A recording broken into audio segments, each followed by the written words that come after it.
இந்த வண்டியெல்லாம் ஜென்ரல் சீட்டு கிடைக்குன்னு வச்சுங்க. வண்டி வந்து நிற்கும் ஒரு 12 மணிக்கு நிற்கும் போல். அப்பயே புக் பண்ணால் தான் உண்டு, வந்து பிடிச்சாதான் உண்டு. வாய்ப்பே கிடையாது. ஏன்னா இது ஊர் ஃபுல்லாக நின்று போகுமா. ஆனால் மக்கள் எல்லாம் நிறைய பேர் ட்ராவல் பண்ணுவாங்க இந்த வண்டியில். ஃபுல்லுங்க. ஆண்ட்ரிசோர்லாம் இப்போயோ ஃபுல்லாகிடுச்சு. அப்போ பார்த்துங்க, இன்னும் போகிற வழில ஒரு சீட்டு கிடைக்காது. இப்போயோ ஃபுல்லாக ஆண்ட்ரிசோர். இந்த வண்டிக்கு ரொம்ப கிராக்கி அதிகம்பா. டிக்கெட் புக் பண்ணாமல் வந்தீங்கன்னு வச்சுங்க, ஆண்ட்ரிசோரில் நிற்கிறதுக்கு கூட இடம் இருக்காது போல், அவ்வளோ கூட்டம் இருக்குது. ஏன் வேறு வாழ்ந்தோம்னா இதான் நெக்ஸ்ட் வாட்டி கண்டிப்பாக கூப்பிட்டு போயிடும். எப்போ ரொம்ப கஷ்டமாக இருக்குது. 1:30க்கு தான் வண்டி எடுப்பான்.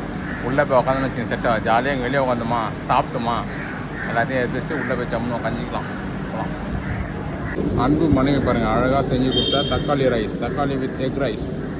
வாவ், இன்றைக்கி ஒரு பொடி ரயில்வே ஸ்டேஷனில் உட்காந்து ஒரு பாருங்கள் எக் ரைஸ் கலர்ஃபுல்லாக இருக்குது.